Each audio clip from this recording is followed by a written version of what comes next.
विभाग के लोगों को बोलते हैं कि प्रियंका गौतम का फोन आए तो काम नहीं करना है, अगर कर दिया तो मैं तुम्हें ट्रांसफर करा दूंगा या तुम्हें सजा दिलवाऊंगा। ऊपर से कांग्रेस को वो बोल रहे थे कि आप आज अंबेडकर अंबेडकर अंबेडकर कर रहे हैं, जबकि आप ही वो कांग्रेस थी जिसने 50 साल भारत रत्न नहीं दिया अंबेडकर को।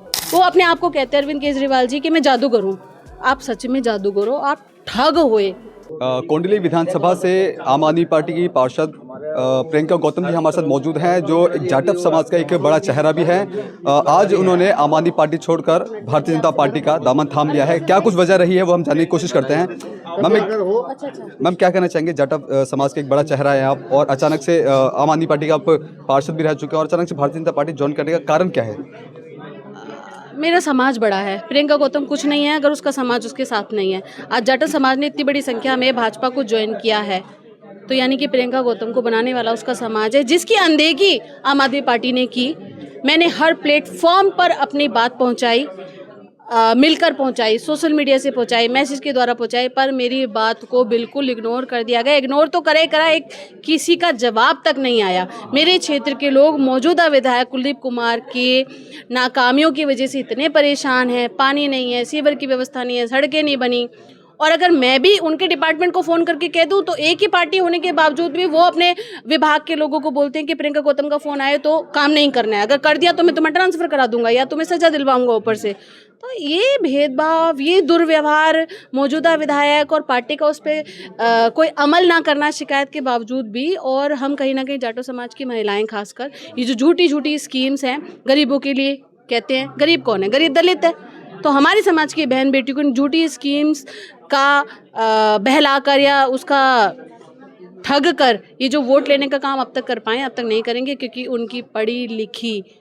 छोटी सी नेता प्रियंका गौतम उनकी हर स्कीम का गली गली मोहल्ले जाकर प्रचार करेगी, उनको बताएगी कि ये स्कीम झूठी है, ना पैसे कभी मिले थे, ना मिले हैं पंजाब में, ना दिल्ली में कभी मिलेंगे। मेरा समाज भोला भाला ज़रूर है। देखिए हम लोग हैं कमज़ोर आर्थिक दृष्टि से भी, सामाजिक दृष्टि से भी, लेकिन समाज में से अगर किसी को नेता बनाता है समाज तो उससे उम्मीद होती है। मेरे समाज को मुझसे उम्मीद है और मैं अपनी जान भी दे सकती हूँ उनके अधिकारों के लिए। जिस पार्टी को आपने ज्वाइन किया है, अभी से कुछ दिनों पहले ही यहाँ पर गृह मंत्री अमित शाह के जो अंबेडकर वाले बयान पर विवाद हो रहा था। आपकी पार्टी जो आम आदमी पार्टी लगातार आरोप लगा रही थी। आप एक जाटव समाज के चेहरा है, किस तरह देखते हैं इसको? देखिए कल से तो इस प्रकार की झूठी क्लिप अरविंद केजरीवाल जी की भी चल रही है कि संविधान जिन लोगों ने लिखा उस समय शायद वो दारू पी के बैठे थे। ऐसी क्लिप कल रात से चल रही है सोशल मीडिया पे, आप देखना, जब पार्टी भी नहीं बनी थी तब। अगर हम बोलें कि उन्होंने भी ऐसा बोला है, तो अमित शाह जी ने कांग्रेस को वो बोल रहे थे कि आप आज अंबेडकर अंबेडकर अंबेडकर कर रहे हैं, जबकि आप ही वो कांग्रेस थी जिसने 50 साल भारत रत्न नहीं दिया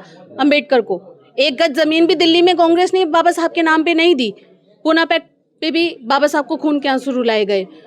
मंडल कमीशन के आयोग पर भी नेहरू जी ने साइन नहीं किए थे। आप सबसे ज़्यादा बाबा साहब को परेशान करने वाले लोग उस समय, और आज आप अंबेडकर अंबेडकर कर रहे हो। वो ये कह रहे थे, एक सेकंड की क्लिप, 2-3 सेकंड की क्लिप चला के ये बहरूपियापन जो है ना, वो अपने आप को कहते हैं अरविंद केजरीवाल जी कि मैं जादूगर हूँ।